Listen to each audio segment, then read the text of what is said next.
Distingués invités, chers amis, bonjour, merci de m'avoir invité. Donc, 10 minutes sur l'état du monde, ça devrait permettre d'être long et complet. Monsieur l'ambassadeur, vous avez posé en plus 6 questions, histoire de simplifier, donc je vous remercie. Il va falloir que nous soyons dans la synthèse. Donc, je vais essayer de vous dire peut-être 3 choses. L'état et l'ordre du monde fin 2019, c'est un problème un peu pour toute l'Afrique. Et pour le Maroc, c'est plutôt le désordre du monde.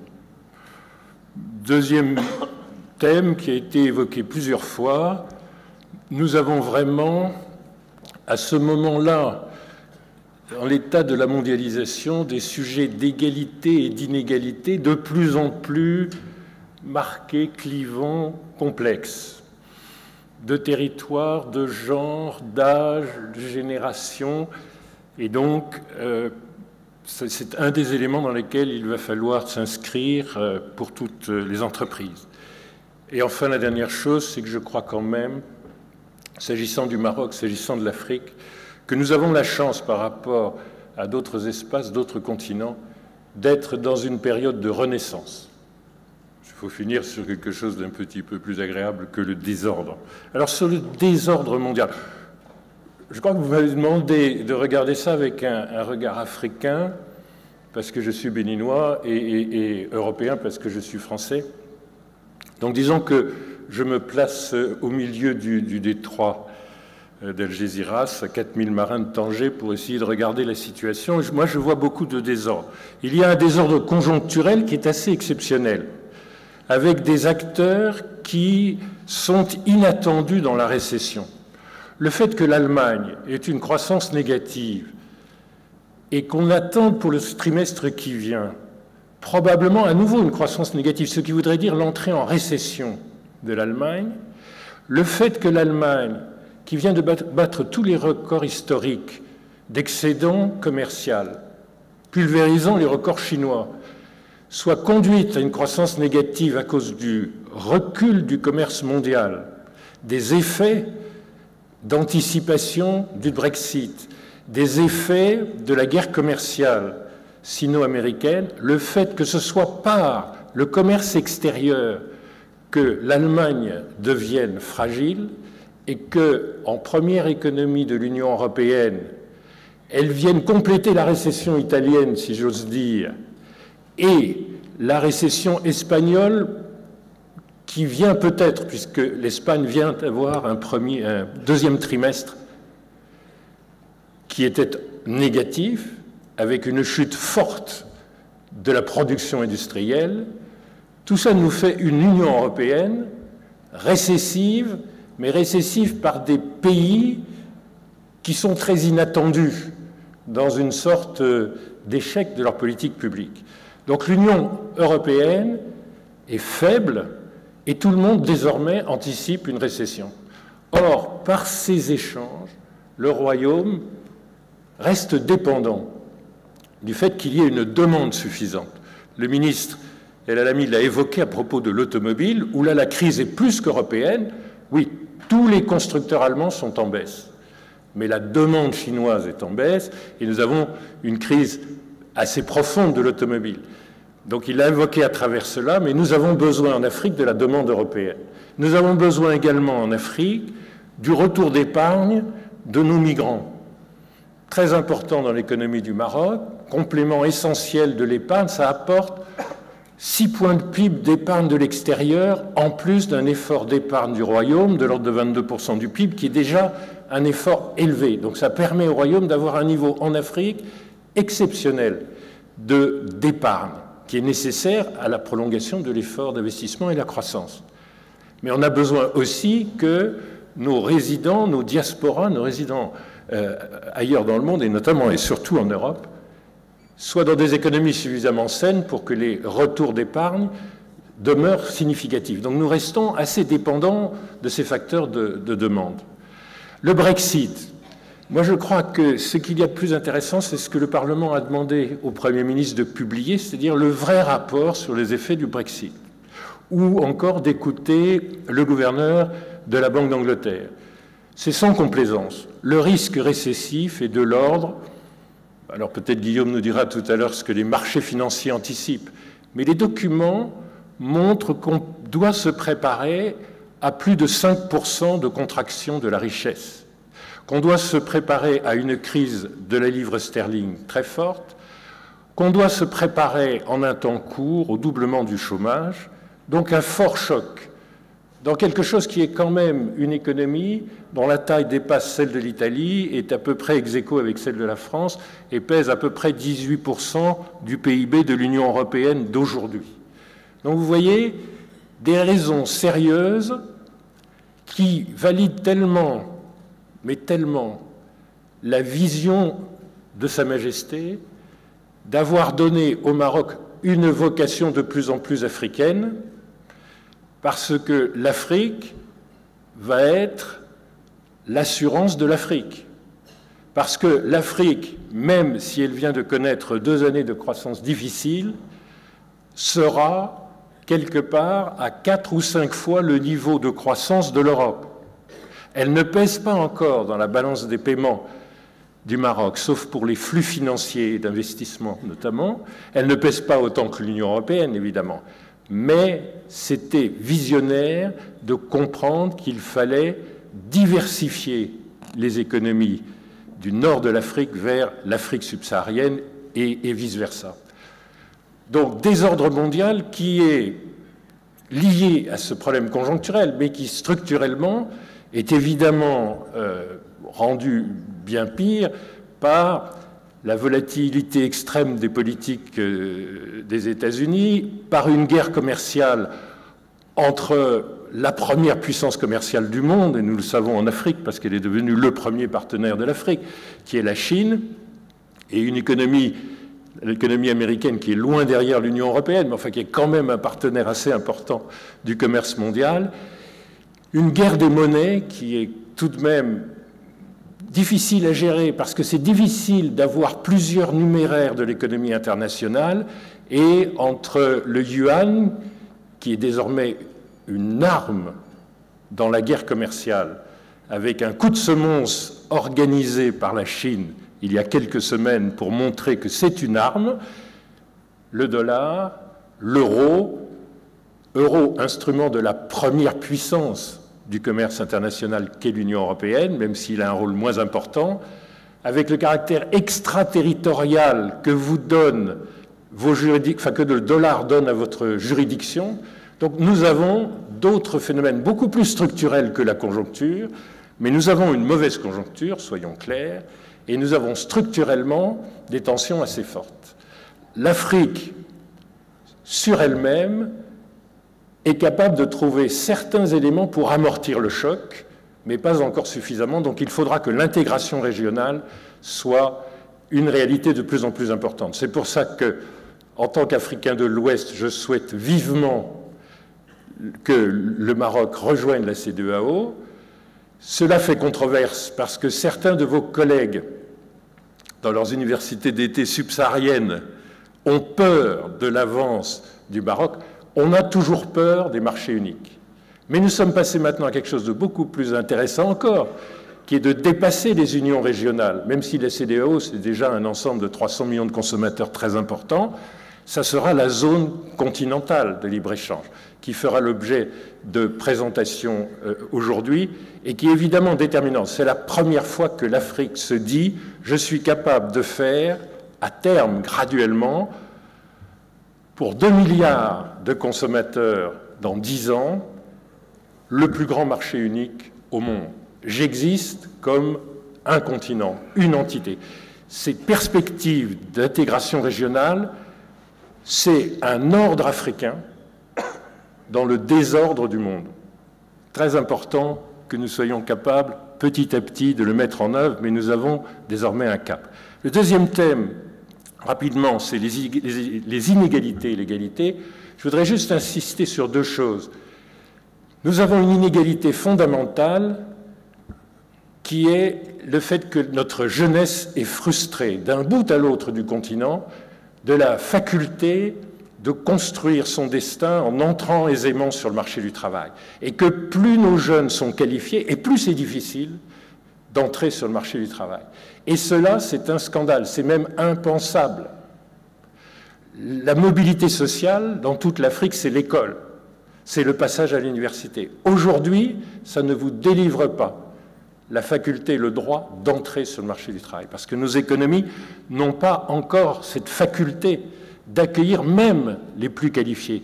Donc oui, il faut beaucoup travailler sur l'éducation, qui est un grand thème de la CGEM, mais il reste que, regardez ça, nous sommes le seul continent au monde, le seul, où nous sommes d'autant plus au chômage que nous sommes plus qualifiés. C'est l'inverse du reste du monde. Et donc là, nous avons un problème terrible. Et un problème qui a des conséquences évidemment très rapidement politiques. Je vous assure que quand on a un homme public, tout à l'heure vous posiez la question, qu'est-ce que ça fait de passer de banquier à ministre? Alors moi, je suis passé de banquier à ministre à banquier. Bon. Je ne vous dirai pas que je suis ravi d'être devenu banquier, mais j'en parlerai avec M. Chaboun bien après. Mais qu'est-ce que ça fait? Ça fait que tout d'un coup, vous vous rendez compte que nous sommes dans des situations insupportables, totalement paradoxales. Nos jeunes ont le droit d'être en rébellion, mais ils le sont. Et comme ils sont connectés et parfaitement conscients de leurs droits, le fait des inégalités touchant les jeunes aujourd'hui dans nos sociétés est vraiment un problème terrible, que nous partageons avec beaucoup de pays développés. Monsieur le ministre d'État, la pauvreté en France, elle est passée des seniors aux jeunes. Le scandale français, européen, c'est que nous avons paupérisé les jeunes. Mais l'Afrique est dans le même cas. Et nous paupérisons les jeunes qualifiés. Vous paupérisez les jeunes moins qualifiés. Quand même, nous avons donc un double problème, une double peine. Cette inégalité-là, si vous voulez, si les entreprises n'aident pas à la dépasser, et ça n'est pas simple, parce que dans tous les pays, les opinions publiques pensent que c'est l'erreur du gouvernement, son impuissance. En fait, dans tous les pays, c'est la même chose. La croissance de l'Afrique, au stade où nous sommes, est une croissance très intensive en capital.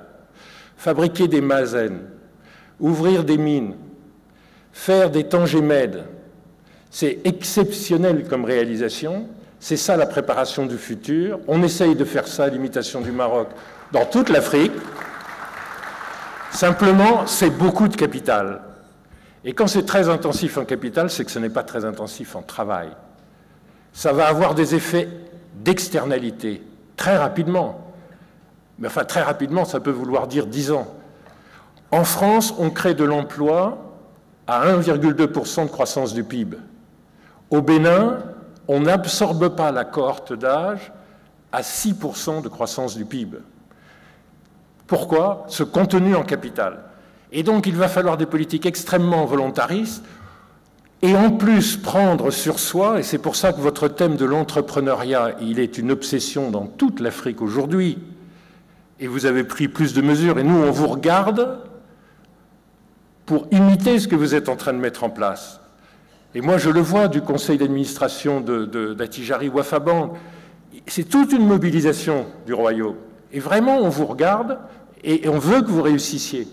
L'entrepreneuriat, c'est une façon de créer son propre emploi. Si les entreprises déjà établies n'arrivent pas à en créer suffisamment, il faut absolument qu'on trouve les règles de cette politique. Le secteur informel, très souvent la CGEM, et j'en ai terminé, monsieur l'ambassadeur, je dirais juste le mot renaissance, mais rapidement, c'est l'ambassadeur. La CGEM, sur le secteur informel, est volontiers punitive. Et je le comprends, parce que c'est ne pas jouer avec les règles et beaucoup contre vos entreprises. Mais ayez en tête que chez Aminata et chez moi, le secteur informel, c'est 90% de l'emploi. 90%.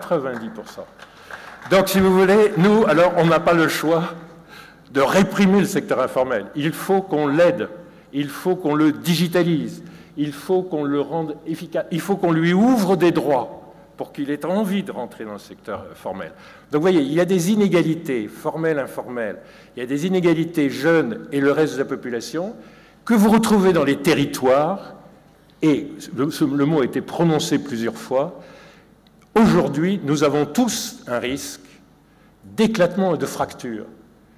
Au sud du Bénin, il y a 2,8 enfants par femme, 98% de ces enfants sont scolarisés, le niveau du revenu par tête est 3 fois ce qu'il est au nord du Bénin, où il y a 6 enfants par femme, et ces 6 enfants, 25% sont scolarisés. Entre les deux, entre Sahel et côte tropicale humide, il y a seulement 600 km. Si sur ces 600 km, on construit 2 pays, et je pense que vous pouvez transposer ça à la géographie du Maroc, alors nous allons avoir des problèmes de démocratie, des problèmes de sécurité, des conséquences de terrorisme, parce qu'on ne peut pas avoir 2 pays en un. La mondialisation, ça crée des inégalités. Vous voyez Tanger, vous voyez Casa, vous voyez Rabat, et vous vous dites, ce sont les winners. Est-ce qu'il y a des losers? Et c'est toute la problématique très, très évoquée par Sa Majesté dans son discours du trône. C'est tout le travail de la Caisse des dépôts et au fond maintenant, je pense, de la CGEM. Voilà, les inégalités, c'est absolument universel. Nous les partageons avec les pays riches. Ça, c'est la bonne nouvelle. Nous avons exactement les mêmes problèmes que les pays riches. Et en fait, comme on est plus flexible, plus jeune, plus léger, en fait, on va leur trouver des solutions et après, on les exportera vers les pays riches. On leur a déjà fait ça sur les paiements. On est en train de leur faire ça sur le digital, un peu sous toutes les formes. Donc, nos amis européens ici présents, qui ont une fibre sociale que j'admire et qui sont pour moi des mentors, on va s'occuper de vous trouver des solutions. Maintenant que nous avons les mêmes problèmes. Mais nous sommes en Afrique, et je voudrais juste terminer là-dessus, nous sommes en pleine renaissance. Si vous voulez, Paul Valéry avait dit, et gravé au fronton du palais de Chaillot, la formule, en 1937, « Le temps du monde fini commence ».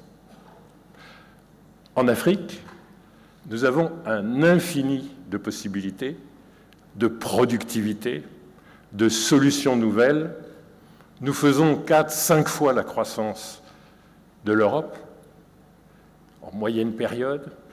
Nous sommes le seul continent en moyenne période en excédent commercial sur la Chine. Donc nous n'avons pas perdu encore le combat du commerce extérieur. Nous avons, nous, la chance d'être en pleine renaissance, conscients de notre unité. C'eût été, il y a 10 ans, de la science-fiction de penser que j'ouvrirais mon compte à Madagascar dans la première banque du pays et qu'elle s'appellerait la BMCE. C'eût été absurde, inimaginable de penser qu'à Kigali, j'aurais assuré le siège de Southbridge, notre société chez Saham, à Kigali. C'était inimaginable de penser que la révolution verte de l'Éthiopie, qui pour nous est un modèle continental, se ferait avec l'OCP comme principal fournisseur, presque monopoleur des intrants. Tout ça était inimaginable. Katijari deviendrait la plus grande banque de la zone franc, etc., etc. Que Tanger Med serait un sujet d'admiration. Vous voyez, tout cela était de la science-fiction. Donc, dans les 10 ans qui viennent, si aujourd'hui je vous dis nous sommes en pleine renaissance, nous sommes le continent des solutions, je pense vraiment ce que je dis et que ça n'est pas de la science-fiction. Je pense que nous avons une toute petite chance parmi les autres pays, et le Maroc, je vous assure, nous le regardons comme en avant du peloton dans beaucoup de domaines, de services, d'industrie, d'agriculture, évidemment d'énergie, et notamment d'énergie renouvelable. Vous avez une responsabilité particulière comme entreprise marocaine, vous êtes sur la ligne de front, un peu en avant du front, pour faire vivre quelque chose qui est simple. Pour nous, ce n'est pas le temps du monde fini, c'est le temps du monde infini. Je vous remercie. Merci beaucoup et un grand bravo pour Cette allocution inaugurale pour cette séquence est brillante, comme d'habitude. Et certainement qu'on aurait envie de prolonger beaucoup des idées que vous avez développées. Alors, avant de passer la parole à Madame Aminata Touré, je voudrais simplement faire une petite annonce en demandant l'indulgence de mes collègues panélistes, on les appelle ainsi. C'est que pour des raisons d'agenda, nous sommes obligés de s'arrêter pour une première fois à 12h30, puisque l'invité d'honneur, le président Sarkozy, doit impérativement prendre la parole à ce moment-là. Donc nous ferons un break à ce moment-là et nous reprendrons par la suite. Ce sont les aléas des ajustements d'agenda.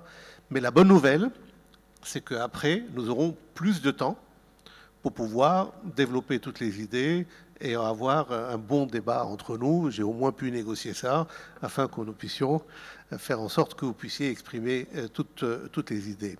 Voilà, donc avec toutes mes excuses anticipées d'ailleurs pour ce contretemps d'ajustement de calendrier, mais je pense qu'on pourra s'organiser en conséquence. Comme vous voulez parler directement de là? Très bien, à vous la parole. Je vous remercie.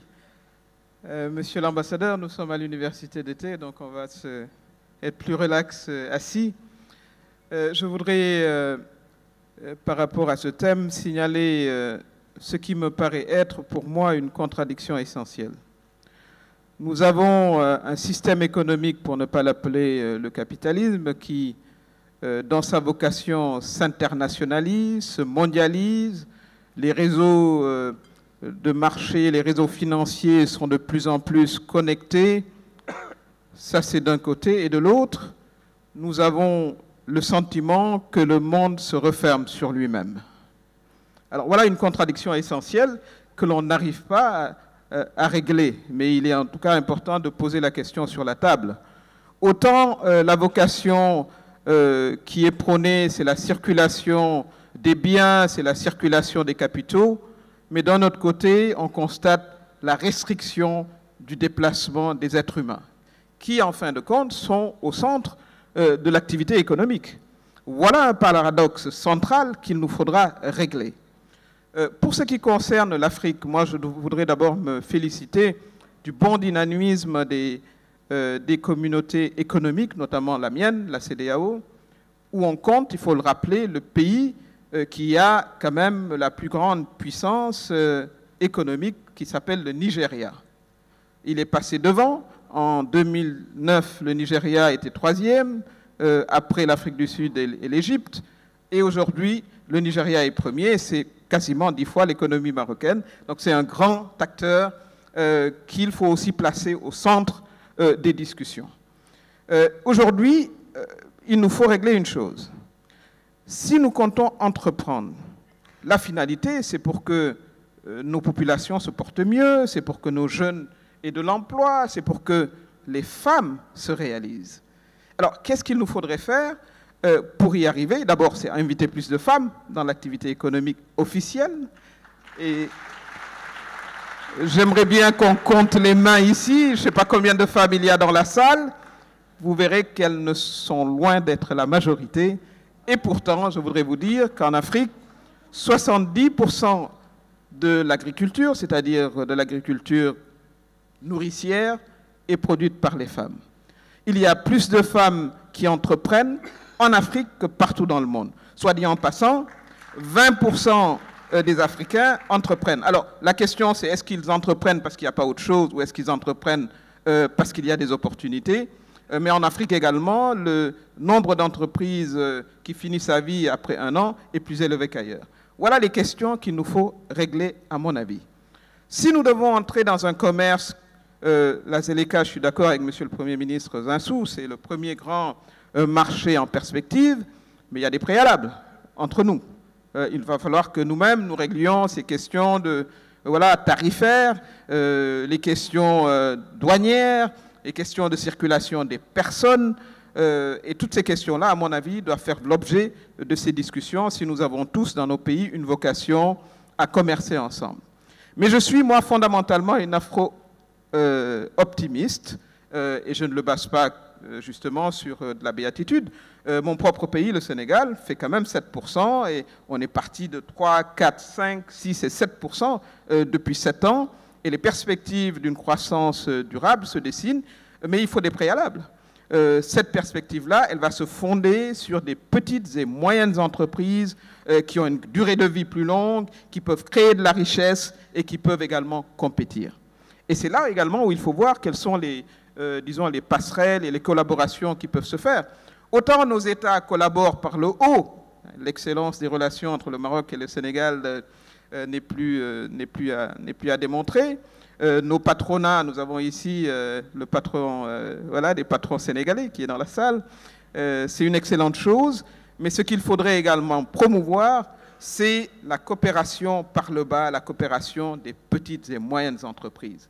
Vous avez au Sénégal à peu près 300 000 salariés, 130 000 dans le public, le reste dans le privé, mais tout le reste, c'est le secteur dit informel. Je veux bien l'appeler dit informel parce que c'est des gens qui se lèvent tôt le matin, qui travaillent, c'est des entreprises familiales, c'est des entreprises, disons, de réseaux sociaux, et ça appelle à une réflexion que nous devons avoir. Est-ce que nous devons nous baser uniquement sur l'entreprise telle que nous l'avons connue, c'est-à-dire sous son modèle, on va dire, occidental, ou est-ce qu'il faut promouvoir également ce que je considère comme une perspective vraiment à creuser, c'est-à-dire l'entrepreneuriat social?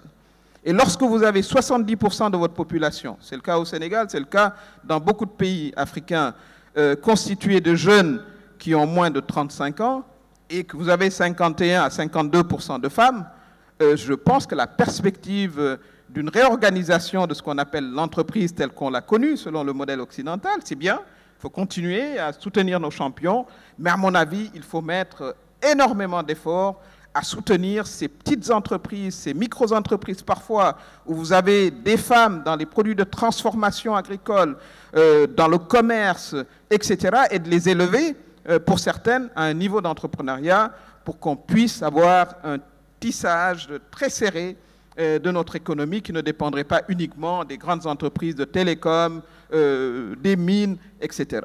Et c'est vital pour nos jeunes. Nos jeunes, il est clair qu'il faut aller vite. Ils entreprennent, mais il y a également les défis liés à la formation, les défis liés à l'accès au crédit, et c'est cela qu'il faut voilà, penser intelligemment pour qu'on puisse avoir justement cette Afrique dont le cœur économique va battre de plus en plus fort avec cet espace de 2 milliards, mais il y a également des préalables. Et parmi ces préalables, il y a également le savoir vivre ensemble, et je le regrette également, les événements que nous avons voilà, vus à la télé concernant l'Afrique du Sud sont terriblement regrettables.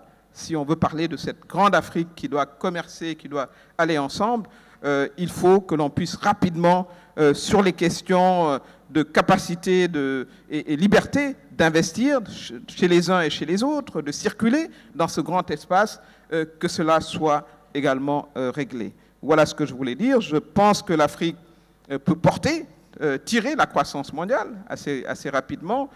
Les taux de croissance auxquels on assiste, on ne le voit nulle part ailleurs. La BAD, sur son rapport de 2019, nous dit qu'on est à 4%, on était à 3-5%, et vous avez des pays, comme j'ai dit, bon, je ne fais pas du chauvinisme, mais 7%, il y a de quoi être fier quand même pour le Sénégal.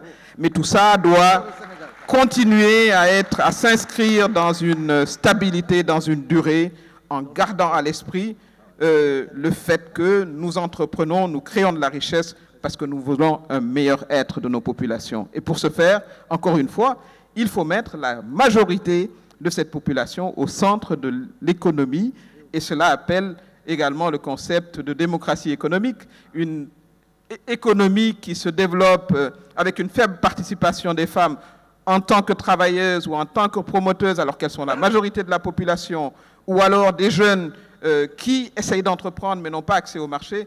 Il faut à ce moment-là améliorer considérablement ces droits économiques et cette démocratie économique pour que la promesse voilà, des fleurs puisse être tenue, c'est-à-dire une Afrique qui va continuer à croître et qui va continuer à produire de la richesse. Bravo.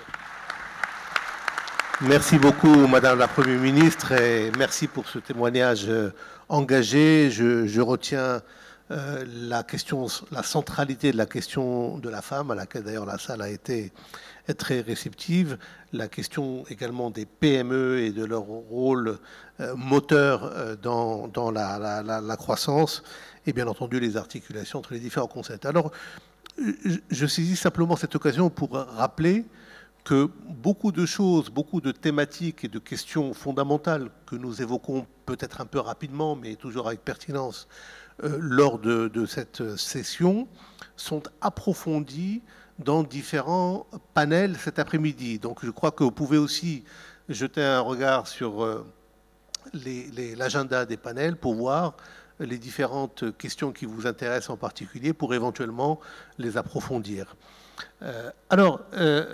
Mon cher ami Paulo Portas, ancien Premier ministre du Portugal, vice-premier ministre, ancien ministre des Affaires étrangères, on a entendu des témoignages, j'allais dire, venant du Sud, du Grand Sud, du Nouveau Sud, n'est-ce pas, cher Karim? Et évidemment, tout se fait dans une interaction que d'ailleurs le Premier ministre Lionel Sassou incarne à titre personnel, une interaction entre l'Europe, la Méditerranée et l'Afrique. Et donc, on aimerait bien vous écouter sur votre vision et votre perspective sur ces questions-là. Mon cher Fatala, si on va vers le sud, ça sera un peu plus juste. Donc, ça s'entend? Tiens. Merci bien. Bonjour à tous et à toutes. Je remercie à la CGM cette organisation et j'essaierai d'être bref, ça veut dire essayer de partager 100 idées en 6 minutes. Point. La première impression que tu as sur le monde, c'est qu'il y a trop de fous en charge, ou qu'il y a trop de gens bizarres, exotiques, de plus en plus élus dans les démocraties. C'est un signe des temps, probablement, mais et je ne suis pas convaincu que le problème soit des fous, peut-être des sociétés démocratiques digitales comme elles sont aujourd'hui. Quelles idées je voudrais partager avec vous? La grande part des problèmes qu'on a le sentiment qu'il y a quelque chose qui cloche, qu'il y a quelque chose qui va dans le mauvais sens, ça est le résultat du fait indéniable. Nous avons un nouvel ordre économique et nous n'avons pas du tout un nouvel ordre politique. Donc, c'est pourquoi j'utilise abondamment la notion de géoéconomie qui a envahi la géopolitique. Et vous avez un nouveau champion, par exemple, des exportations de biens, c'est la Chine, 12% contre 0,4% il y a 30 ans. Comme vous avez un surprenant challenger du point de vue de l'innovation, 154 000 patentes technologiques registrées l'année dernière contre 56 000 des États-Unis. C'est la Chine, encore une fois. Donc le monde n'a rien à avec le monde de 1980. Mais l'ordre politique est plus ou moins la même, tributaire de la fin de la Deuxième Guerre mondiale. Premier point. Deuxième point, nous, et ça, je crois, très important pour les entreprises, nous vivons dans un monde de perception, nous ne vivons pas dans un monde de faits. Perdre une bataille de perception, c'est perdre pratiquement tout. Donc, pour les gouvernements, pour les sociétés et pour les entreprises, faire le management des perceptions, c'est bien plus difficile que le management des faits. Et parfois, la relation entre les perceptions et les faits est nulle. Nulle. C'est pourquoi j'espère ne pas entendre en Afrique des discours démagogiques contre la globalisation. La globalisation a été une fantastique opportunité pour ceux qui avaient moins et sont les plus pauvres. Les bénéficiaires nets de la globalisation ou de la mondialisation détestée en certains pays européens, ce sont les Africains, ce sont les Asiatiques et ce sont les Latino-Américains. Le monde est moins injuste qu'il y a 40 ans, même si les perceptions en certains pays d'Europe et en certains États des États-Unis considèrent que mon monde est moins rassurant qu'il y a 40 ans. Ce sont deux choses complètement différentes. La troisième idée que je voudrais partager, c'est que, curieusement, l'économie américaine résiste mieux que l'européenne aux défis avec l'Asie. L'Amérique, oui, c'est vrai, elle se réveille tous les jours avec deux nouvelles, deux nouveautés. Finalement, l'ennemi, ce n'est pas la Russie, c'est la Chine. Trop tard pour le comprendre. Évidemment, le challenger, c'est la Chine. Et aussi, il faut comprendre que l'Amérique se réveille toujours en regardant que la société américaine n'est plus ce qu'elle était. Dans 15 années, les WASP, White, Anglo-Saxon and Protestant, ne seront plus que la plus grande minorité. Donc, je me réveille et d'un moment à l'autre, l'adversaire a changé. Et je m'endors et je comprends que ma société n'est plus ce qu'elle était. Ne croyez pas que ce qui se passe aux États-Unis ne se passerait dans vos pays si un tel changement se passait en si peu de temps. Pourquoi l'Amérique est bien plus compétitive que l'Europe? Vous voyez, même dans les moments les plus tendus, l'Amérique est en train d'avoir une croissance de 2,3, 2,5. L'Europe, c'est très médiocre. L'eurozone, 1,2. Et en plus, ceux qui vous disent les pays apestés, l'Hongrie, la Pologne, la République tchèque, la Roumanie, sont ceux qui ont une croissance supérieure à 3%. Tous les autres, stagnation, risque de récession ou croissance médiocre. Peut-être les Européens devraient se demander si l'erreur c'est des autres ou c'est à nous. Notre arrogance sur les droits acquis, notre inflexibilité sur la dépense publique, notre facilité pour exproprier la richesse créée par les entreprises au nom de décisions politiques.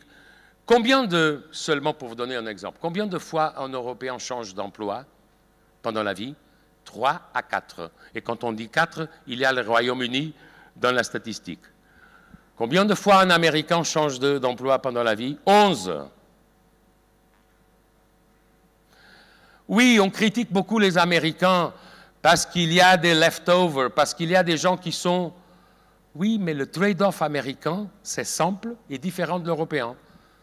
Impôts limités, protection sociale limitée. L'Europe, impôts en hausse, protection sociale large. C'est une option. Et finalement, pourquoi j'ai beaucoup d'espoir? Parce que même dans tout ce temps où des tensions protectionnistes, je suis libre, je suis pour I'm free market oriented, par principe et par observation de la réalité. Je déteste le protectionnisme. Ça n'a rien à voir avec la valeur de votre mérite, mais je dirais que Mesdames et messieurs, il y a quelqu'un qui arrive. Non. Merci. Merci. Mesdames et messieurs, nous allons accueillir Monsieur le Président Nicolas Sarkozy. Je vous demande de l'accueillir tous ensemble. Cher Paolo, par égard pour l'intervention que vous aviez entamée, si vous voulez simplement poursuivre votre réflexion, et puis ensuite, bien entendu, nous entendrons nos autres intervenants. Je suis, quant à l'Europe, réaliste. Il y a des moments où le réalisme est synonyme de pessimisme. Peut-être, si on regarde l'Europe d'aujourd'hui, ça ressemble un peu à une période pessimiste. Mais je voudrais laisser un message final plutôt optimiste. Un des avantages de la globalisation, qui a évidemment des défauts, des vices, des limites, mais qui a fait un service à l'humanité qui n'est pas justement reconnu, surtout dans l'Occident. Une des bonnes opportunités de la globalisation, c'est qu'il n'y a pas des espaces vides. Je vous donne un exemple. Le président des États-Unis s'est retiré du nouveau traité du Pacifique à cost zero parce qu'il n'était pas encore engagé. D'ailleurs, c'était très étrange parce que aussi dans l'année finale du président Obama, la secrétaire d'État et candidate démocrate Hillary Clinton, qui avait co-signé le Trans-Pacific Agreement, est devenue contre le Trans-Pacific Agreement. Bon, qu'est-ce qui s'est passé? Les États-Unis, la rationalité stratégique du Trans-Pacific Agreement, c'était des économies plutôt, des économies largement de marché, construire une alliance entre pays du Pacifique, soit Amérique latine, Asie, et en faisant la contention de la Chine. Les États-Unis se retirent. Le rationnel du withdraw, c'est à démontrer. Qu'est-ce qui s'est passé une année après, à Santiago du Chili, la meilleure économie de l'Amérique latine, by far, la chilienne.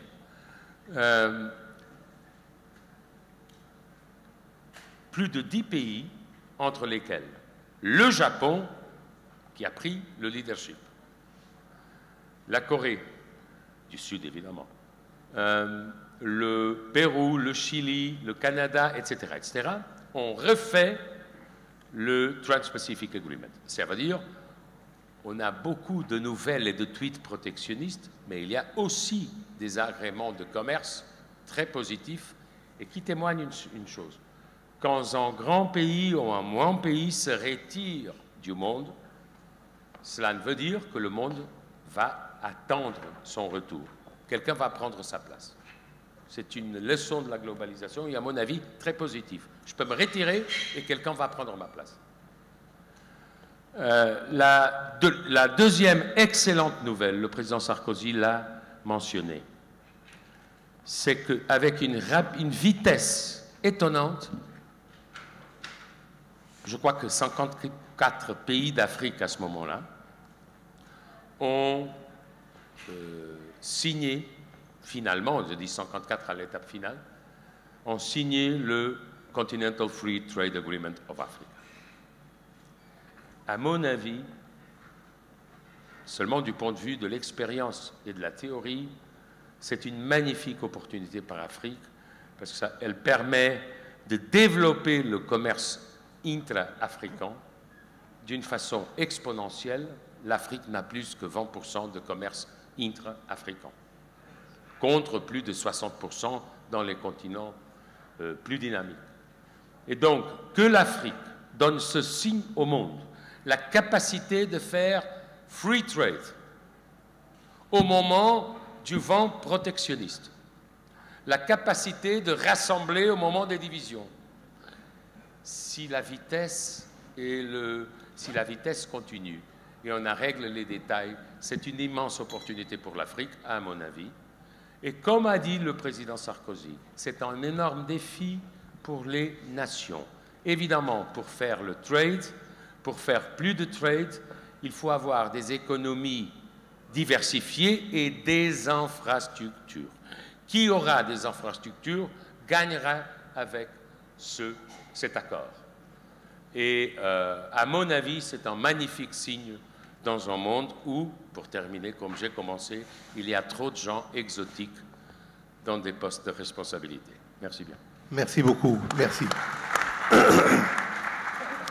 Alors, Monsieur le ministre d'État, vous avez entendu un certain nombre d'interventions. On aimerait bien vous écouter, votre analyse des mutations dans le monde. D'abord, merci de cette invitation. Bonheur de retrouver Nicolas Sarkozy à la fois en pleine forme et aussi profond dans son regard et aussi authentique.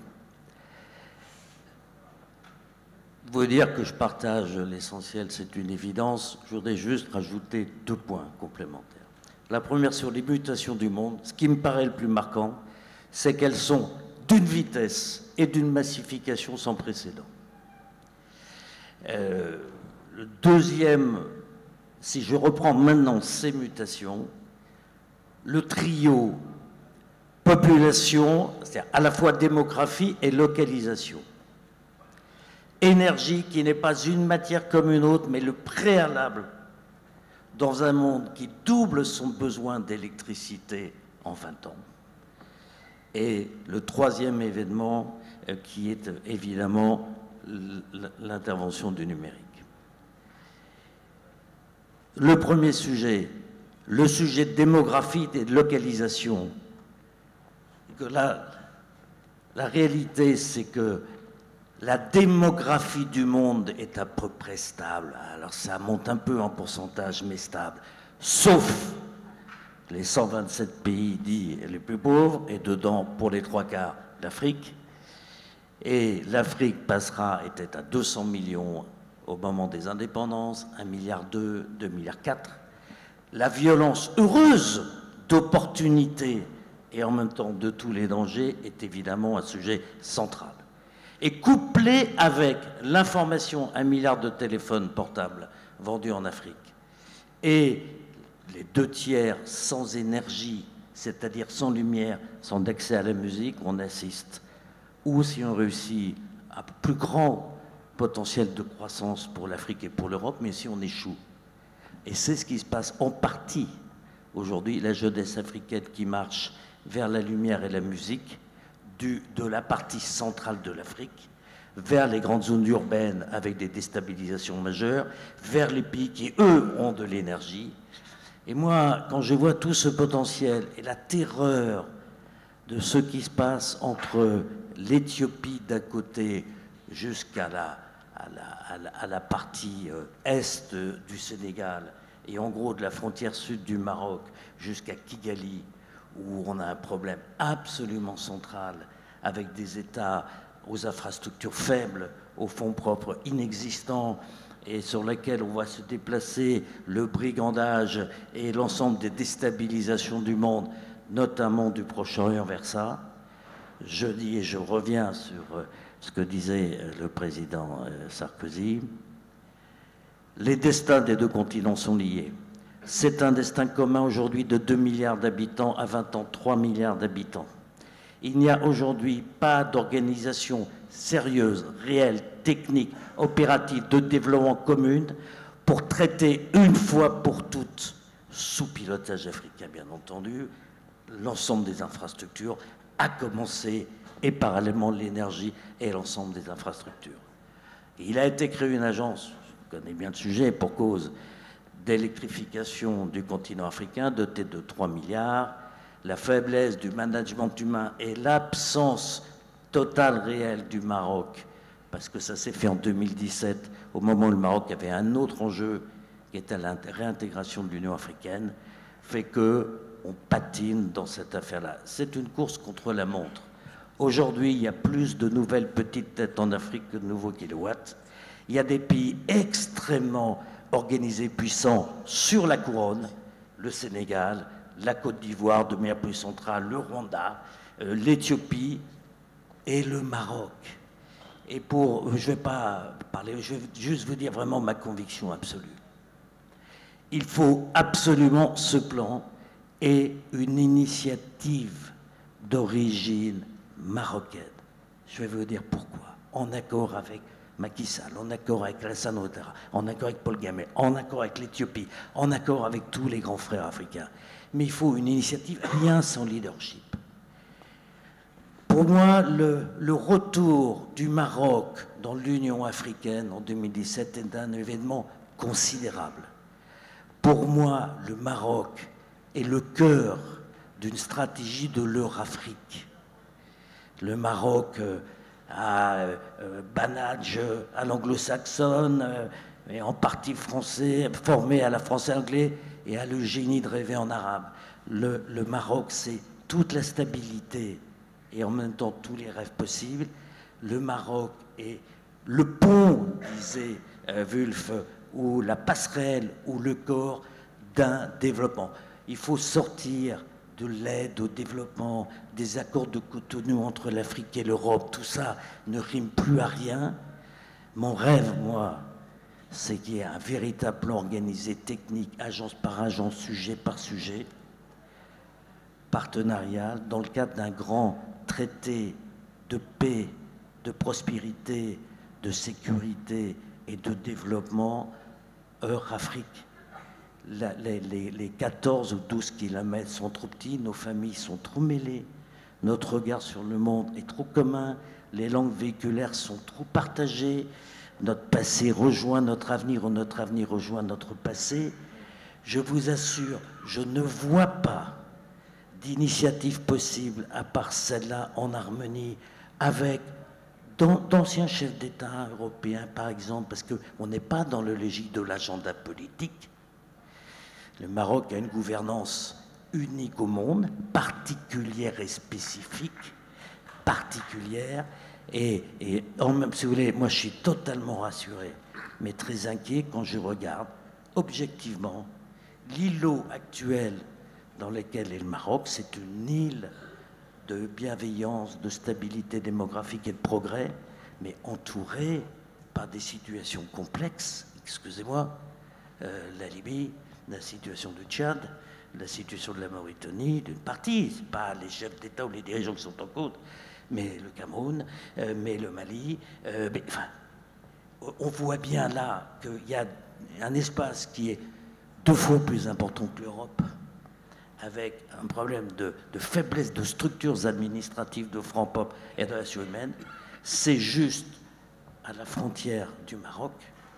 Et donc, c'est bien un ensemble global qui doit être piloté, comme tu l'as dit tout à l'heure, et les entreprises marocaines, la performance marocaine sur les énergies renouvelables, ce qu'a fait le président Bakouri, enfin, la vision et l'impulsion, la volonté que les entreprises marocaines ne fassent pas de l'export, mais créent des partenariats à leur propre sud, conception totalement différente du développement. Bref, l'Afrique et l'Europe attendent beaucoup du leadership marocain qui pourrait s'appuyer sur le leadership indiscutable d'un chef d'État européen, et pourquoi pas un chef d'État européen qui aime le Maroc et qui a un peu plus de temps qu'avant.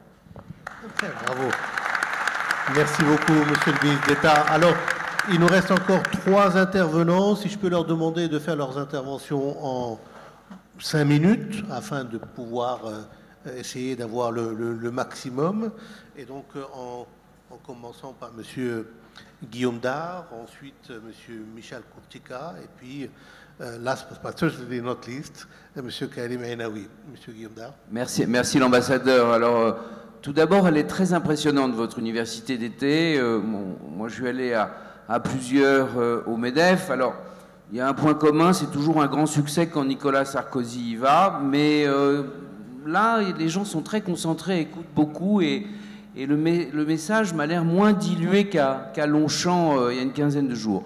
Deuxièmement, c'est très facile de s'exprimer après 5 grands politiques, après la vision du monde de Nicolas Sarkozy, le discours incroyablement passionné de Jean-Louis Borloo, donc je ne vais pas me mettre sur ce terrain-là.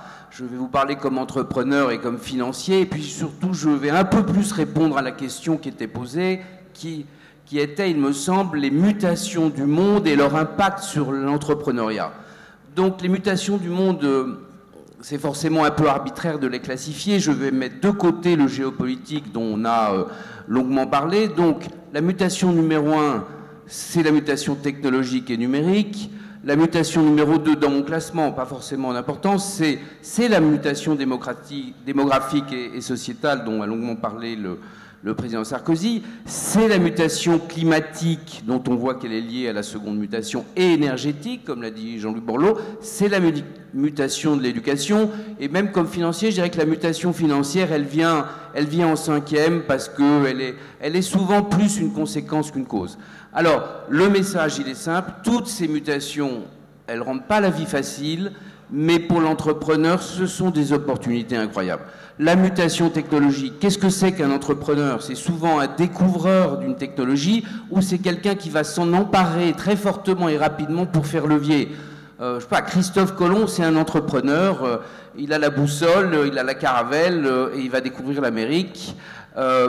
Mais dans certains cas, aujourd'hui, c'est un Elon Musk qui n'est pas l'inventeur de la technologie, mais qui, dès qu'il voit une technologie, essaye d'en faire quelque chose.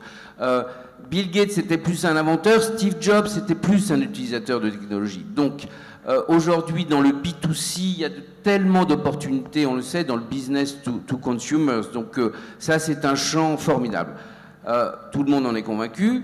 Deuxièmement, la mutation démographique, eh bien, elle donne un plus gros marché, elle pose d'autres problèmes bien posés précédemment, mais là aussi, la mutation sociétale, elle donne de nouveaux modes de vie, de nouvelles idées, et c'est un terrain assez fertile pour l'entrepreneur. La mutation climatique et énergétique, il y a des torrents de capitaux qui vont se déverser sur les nouvelles énergies. Jean-Louis Borloo parlait de l'électrification, donc beaucoup d'argent, beaucoup d'idées, terreau formidable pour l'entrepreneur. Quatrièmement, l'éducation.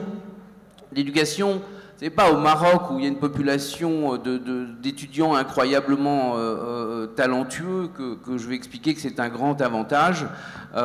Ces étudiants, quand ils le peuvent, ils sont de plus en plus internationaux. Le président Sarkozy a dit il faut en plus que ça soit peut-être pas uniquement il faut aussi que ça soit plus régional, si j'ose dire, mais cet échange de culture, d'idées, on sait très bien que c'est ça qui permet à des entrepreneurs d'avancer. D'abord, ça ouvre le champ de vision, ça permet de démarrer sur plusieurs pays d'un seul. Et puis au Maroc, vous êtes dans une tellement belle position de hub entre l'Afrique, ça a été longuement dit, l'Europe, l'Amérique, avec une diaspora très talentueuse, beaucoup de talent et donc un grand avantage pour l'entrepreneur. Et la cinquième, la mutation financière. Le président Sarkozy l'a dit aussi, on est dans un monde un peu fou dans la création monétaire. C'est très difficile d'avoir un profond raisonnement, il y a beaucoup de nouvelles théories, mais pour simplifier, Mario Draghi a annoncé hier qu'il baissait les taux à moins 0,50%, comme le président Sarkozy, je répète bien, moins. Deuxièmement, on va recréer encore davantage de liquidités, donc, toutes choses égales par ailleurs, ça aide les entrepreneurs. Et enfin, jamais il n'y a eu autant de capacité d'investissement dans le private equity, dans le venture capital. Lionel n'est pas que Premier ministre, il le sait à quel point il y a des centaines de milliards disponibles et particulièrement il y a des projets et je pense qu'il y aura beaucoup d'argent qui se dirigera vers l'Afrique si on le peut. Donc voilà, mon message était un grand merci, un grand bravo et dire aux entrepreneurs marocains que le succès est devant eux. Merci beaucoup et bravo pour les 5 minutes. Monsieur Courtica, à vous la parole. Bonjour. Alors, c'est un grand plaisir d'être parmi vous. Et je voudrais saluer mon ami Salaheddine Mezouar pour avoir inclus la dimension sur laquelle lui-même il a eu une contribution absolument colossale au niveau du continent africain, mais qui dépasse seulement le continent, à savoir l'enjeu climatique. Et c'est bien le Maroc qui a repris les flambeaux après la fameuse COP21 qui s'est tenue à Paris sous la présidence de Laurent Fabius. Et c'est bien Salaheddine Mezouar qui a été président de la COP suivante qui s'est tenue à Marrakech. Et je voudrais saluer donc le leadership que le Maroc a pris sur ce terrain-là, encore sur cet enjeu-là, qui est absolument central pour l'Afrique, mais pour l'Europe et pour le monde également. Et on pourrait longuement élaborer sur le fait que l'Afrique est un continent qui est particulièrement touché et qui sera particulièrement touché par les conséquences du dérèglement climatique. Je ne veux pas entrer sur ce terrain-là, vous le savez mieux que moi.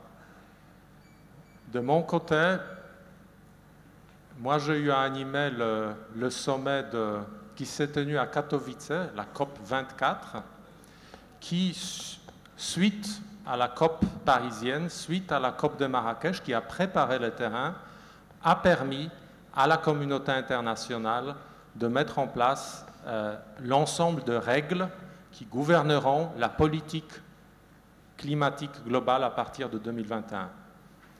Kyoto, Paris, Katowice remplacera donc l'ensemble de ces règles à partir de 2021, le régime de Katowice Rulebook.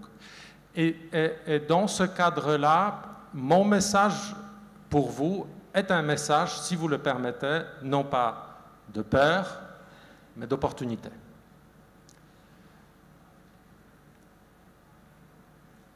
Je me suis permis de visiter un certain nombre de pays africains après la COP pour savoir où sont les enjeux. Et ces enjeux-là, ils ont été formidablement représentés par mes prédécesseurs. Alors, la première ministre Aminata Touré a parlé de jeunes et de femmes. Il y a des pays en Afrique où les jeunes de moins de 18 ans sont la majorité de la population.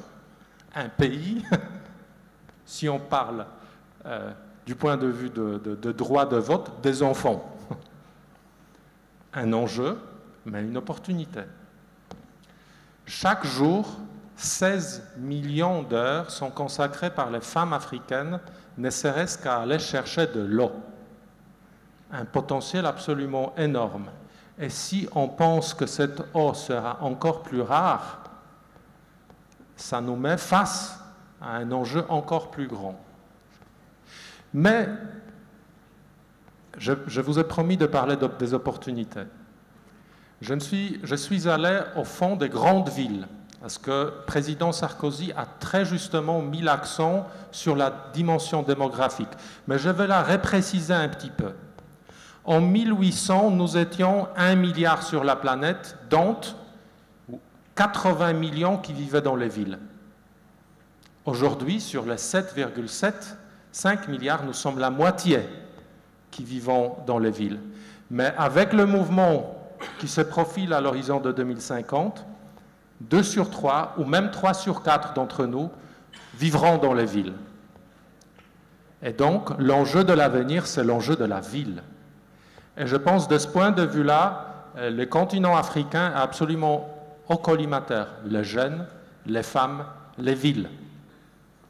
Et moi, je suis allé dans des villes. Je suis allé à Lagos.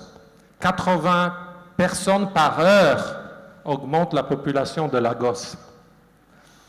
Mais j'ai rencontré des gens incroyables, formidables, partout où je suis allé. Au Maroc, en premier.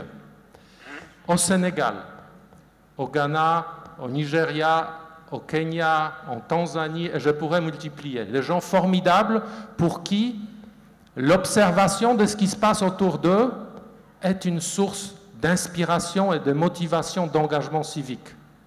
Donc, dans quelle mesure pour le continent africain et pour les leaders comme le Maroc, pour les leaders aussi comme le Sénégal qui prend énormément d'initiatives dans cette mesure, dans quelle mesure ce challenge, ça peut être une opportunité. Ce qu'a dit le président Sarkozy, une crise, c'est une opportunité.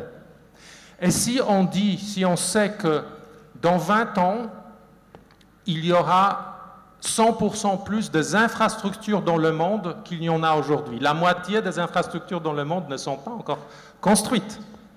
Un challenge, certes financier, enjeu, difficulté, mais une opportunité. Et si on crée des infrastructures qui seraient compatibles avec le changement climatique, si on pensait le développement économique compatible avec les enjeux climatiques. C'est bien ça qui s'est passé aussi à Marrakech.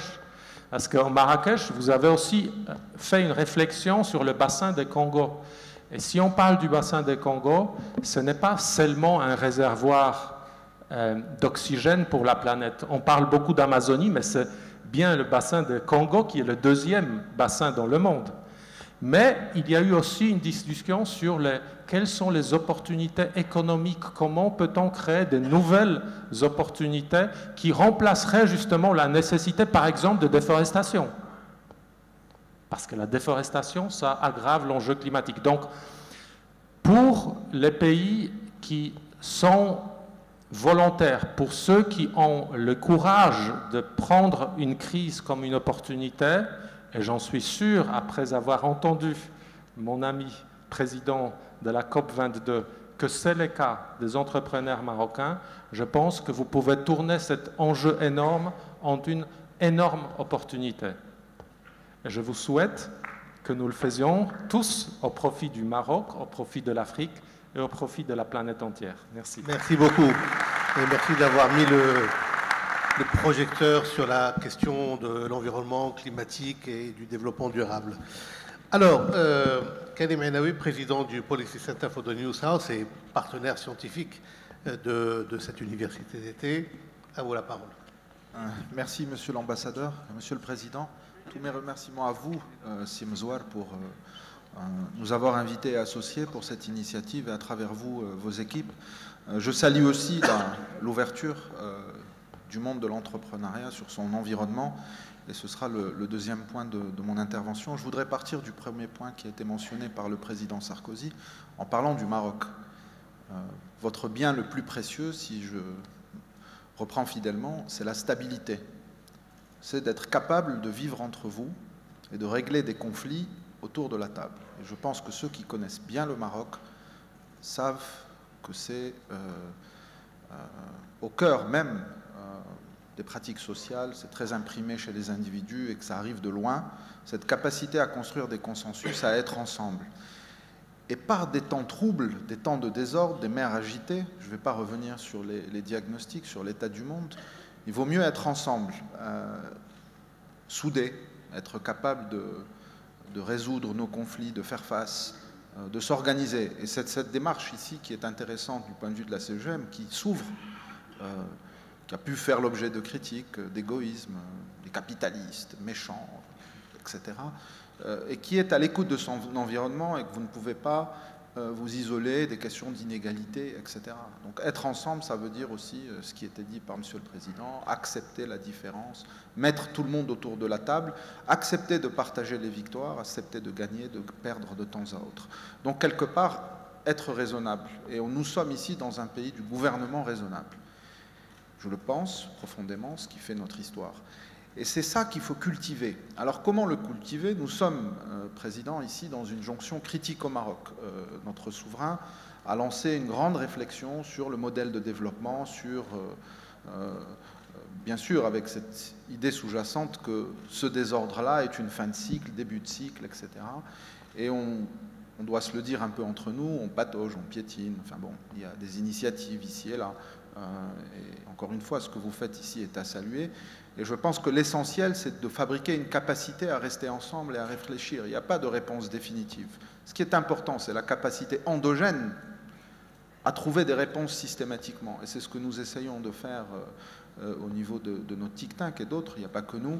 C'est aussi d'être en posture de réflexivité, en posture de distanciation, en posture de ce que les militaires savent bien faire, mais ce qu'au niveau du politique, on a du mal à faire aujourd'hui avec l'agitation des réseaux sociaux, etc.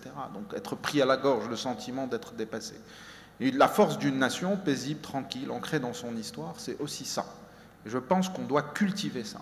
Et on a besoin de tout le monde, de l'entreprise, hein, et c'est peut-être ça, le nouveau rôle de l'entreprise, l'entrepreneuriat, c'est apporter une contribution à répondre à ces défis-là. Donc évidemment, il y a le public, l'État, les politiques, les syndicats, mais l'entreprise a toute sa place dans cette grande dimension, d'où la nécessité de se rapprocher des institutions qui sont faites pour la réflexivité, recherche, université, etc., pour vous donner la distance à ceux qui sont dans l'action en permanence. Certains pays font mieux que d'autres ce genre de choses, et le Maroc, je pense, peut mieux faire de ce point de vue-là.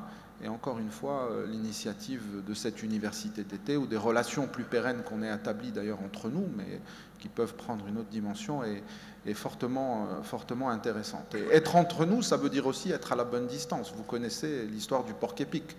Si on se rapproche trop, quand on est un hérisson, on se tue les uns les autres. Si on s'éloigne un peu trop, on a froid. Hein, donc vous connaissez cette expression. Et donc, c'est cette bonne distance qu'on doit trouver et sur laquelle on est en train de réfléchir en ce moment au Maroc, et je pense qu'on a de bons atouts pour y répondre. Le deuxième point de mon intervention, c'est celui du big push en infrastructure. Monsieur le Président, c'est quelque chose qu'on a beaucoup poussé ici au Maroc et que nous poussons particulièrement. C'est très difficile de convaincre nos partenaires. On a beaucoup de mal avec la Banque mondiale, avec la Banque africaine, avec le système financier dans sa globalité qui n'est pas organisé, si vous voulez, pour gérer la nature des investissements en Afrique, les primes de risque, et qui, à la limite, je vais être un peu caricatural parce qu'on n'a pas le temps, mais qui n'a pas le temps de nous comprendre, Lionel. Ils n'ont pas le temps de nous comprendre. Ceux qui sont assis à Orange County, qui investissent le fonds de pension américain, il va passer 30 minutes sur le Maroc ou sur l'Afrique par mois ou par an, et il n'a pas le temps de comprendre nos subtilités. Donc on a une vraie carence de marché, une vraie market failure pour recycler les excédents de capitaux internationaux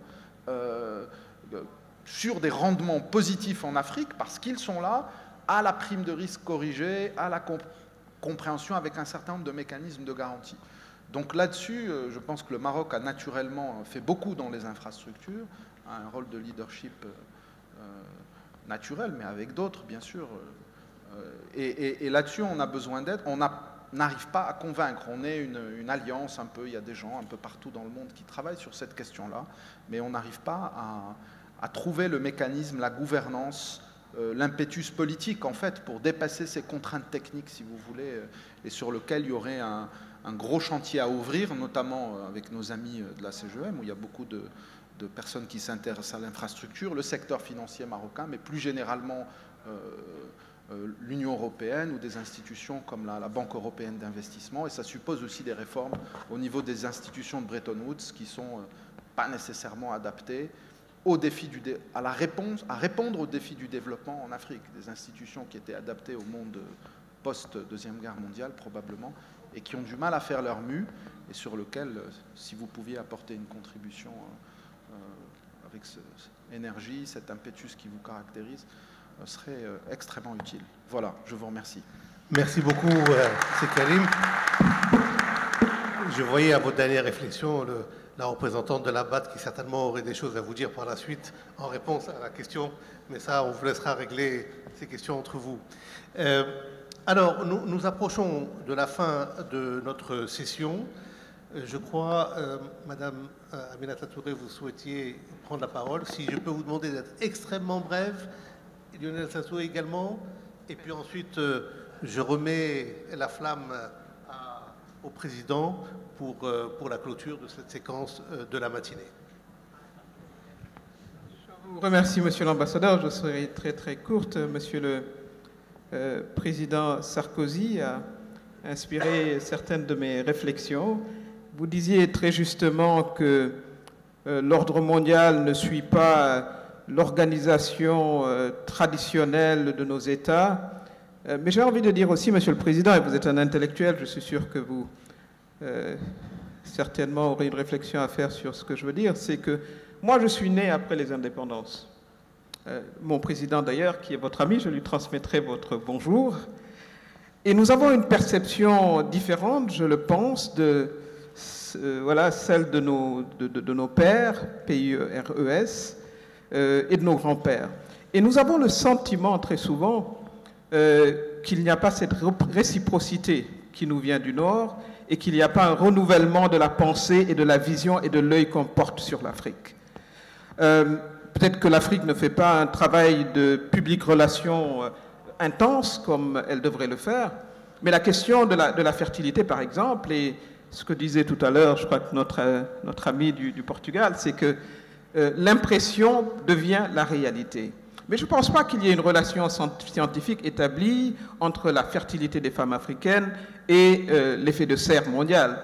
Je pense qu'il y a beaucoup, certainement, qui relèvent, à mon avis, quelque part d'une peur, hein, parce que l'Europe a du mal à atteindre son taux de reproduction démographique, et c'est vrai que l'Afrique va vers sa transition démographique.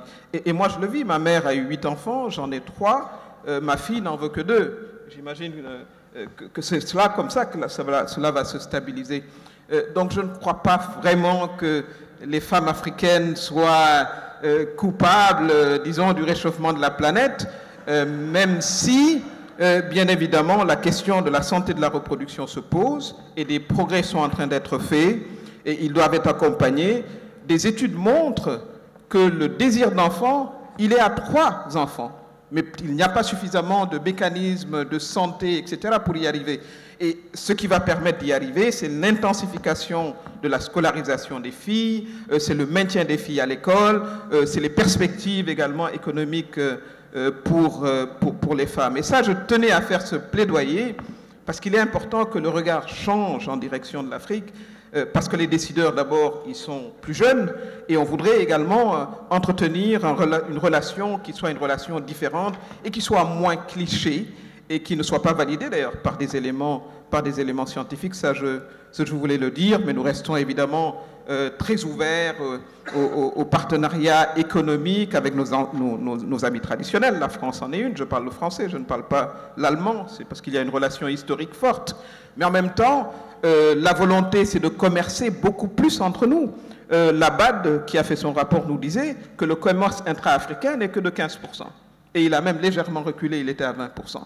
Aujourd'hui, l'un des enjeux, c'est de compter sur cet échange au sein de l'Afrique, la diversification également des relations, et la Chine également offre une opportunité, ça elle est très claire, et c'est comme ça, à mon avis, qu'il faut percevoir ce continent qui est jeune, qui est vibrant, qui se développe, qui développe des idées. La première puissance économique, mais c'est le Nigeria, encore une fois, mais qui a beaucoup de problèmes. Lagos, c'est clair, quand vous y arrivez, ça paraît chaotique, mais la réponse a été Abuja, quand vous voyez que c'est plus organisé. Et c'est comme ça qu'on va y aller, et nous avons ce fort sentiment d'afro-optimisme que nous pouvons y arriver. Monsieur le Premier ministre. Lionel, pardon. Il ne faut pas parler comme ça. Je vais vous dire 2 choses. D'abord, vous avez raison. Il y a un complexe européen vis-à-vis de l'Afrique, une forme de culpabilité, d'infantilisation. Et beaucoup de responsables en Europe ne voient pas l'Afrique telle qu'elle est devenue. C'est tout à fait exact. C'est pas très facile tout ça. Parce que quand on ne s'occupe pas de l'Afrique, on se fait engueuler. Quand on s'en occupe, on se fait engueuler aussi. Ah oui, d'accord, oui. Non, mais d'accord. Vous avez du tempérament, moi aussi. Bon. Et pas parce que vous êtes africaine et moi je suis français, on a du tempérament parce qu'on a du tempérament. Bon. Mais ça, c'est vrai. C'est vrai. C'est vrai également que je suis l'ami de Macky Sall et que Macky a fait un boulot fantastique au Sénégal. Mais ne plaisantez pas avec l'histoire de la femme africaine. Parce que ça ne me plaît pas.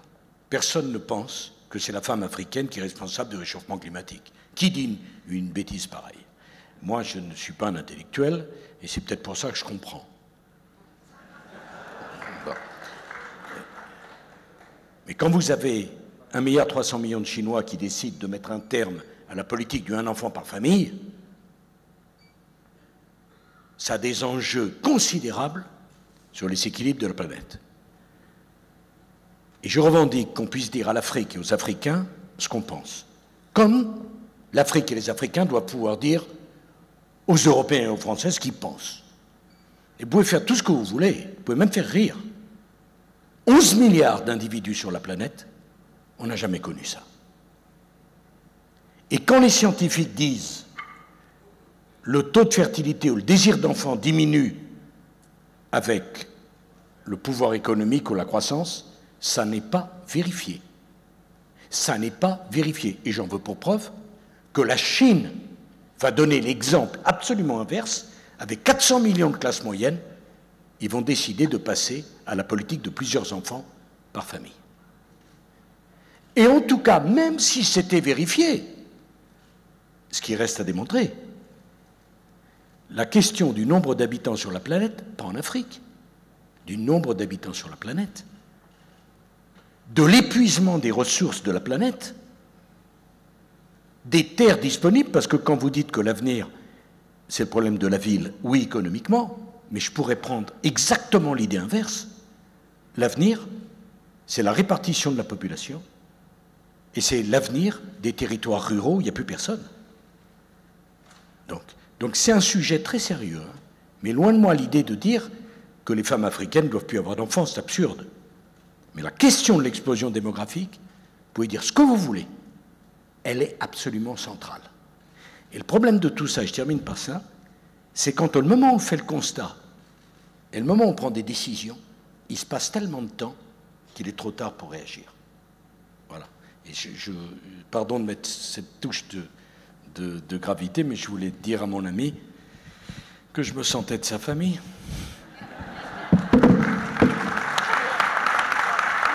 Merci, Monsieur le Président. Monsieur le Premier ministre. Je vais toucher un sujet légèrement moins émotionnel. J'ai écouté Guillaume dire « c'est formidable les opportunités », et notamment sur l'énergie renouvelable, les infrastructures, vous allez avoir un torrent de financement, ça c'est la bonne nouvelle, tout ça va se mobiliser. Je vous ai entendu, du Policy Center, dire « on ne sait pas financer ». Ce saut quantitatif en matière d'infrastructure, parce que les institutions de Bretton Woods, enfin, tout ça, ça ne fonctionne pas pour financer.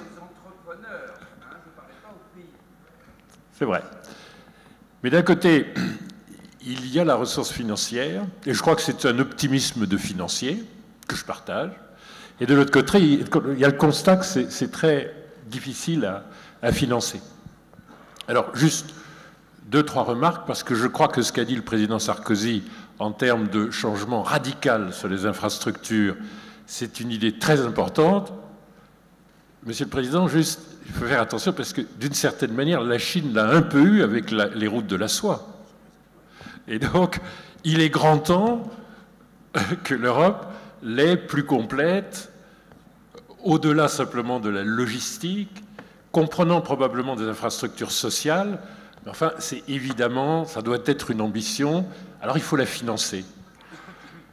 Une des raisons pour lesquelles les institutions de Bretton Woods nous le contestent, c'est parce que ça ferait monter notre endettement. Alors, pour une raison que je ne m'explique pas, les institutions de Bretton Woods ont plus de sympathie pour les pays de l'OCDE qui sont endettés à 250% du PIB que pour l'Afrique qui l'est en moyenne à 50%. Bon. Donc il va falloir faire quand même pas mal de plaidoyer. Ensuite, il va falloir faire accepter, mais on compte sur tous les entrepreneurs, plus sur le président Sarkozy, l'idée que pour l'instant on est un continent très sous-financé, parce que la dette publique ramenée au PIB c'est intéressant, mais le crédit aux entreprises ramené au PIB c'est beaucoup plus intéressant. Et nous avons la dette privée la plus basse au monde. Il n'y a que le Maroc et l'Afrique du Sud qui soient à peu près bien financés dans notre continent. Nous n'avons pas, entre les deux, le moindre financement sérieux pour nos toutes petites entreprises ou nos entreprises moyennes, ni pour investir, ni même pour leur fonds de roulement. Nous avons des taux de crédit par rapport au PIB qui sont très inférieurs à nos taux de dépôt. Nous sommes sous-financés, nous n'avons pas de dette privée. Tous les pays qui se sont développés, aujourd'hui, ils ont plus de 120-130% de crédit au secteur privé par rapport au PIB. Dans mon pays, on est à 10%. Si vous y ajoutez le microcrédit, on est à 15%. On est au 10e de ce qu'il faut en termes de financement du privé, alors qu'on ne nous parle que de la dette publique rapportée au PIB. Mais c'est une fraction. Donc il y a pas mal de plaidoyer à faire. Et l'autre chose qui est très importante, je crois que vous avez insisté dessus, il faut du capital, il ne faut pas que de la dette. C'est-à-dire sur les infrastructures, avec les entreprises des autres continents, avec les maisons de capital investissement qui ont été représentées ici tout à l'heure pour le venture capital, il faut des fonds propres, il faut du capital. C'est vrai qu'on ne peut pas tout faire à crédit. Les marchés financiers qui se développent, à commencer à 3 km d'ici par Casablanca, qui collabore avec de plus en plus Abidjan, Lagos, Nairobi, ça c'est de l'élaboration de nos épargnes. Le Maroc, on le disait tout à l'heure, il a 23% d'épargne du PIB, c'est déjà très élevé, beaucoup plus élevé qu'en Europe, c'est l'épargne totale du pays, plus l'épargne des Marocains de l'extérieur. C'est ce genre de plaidoyer qu'il faut faire. Faisons une politique d'attraction d'épargne.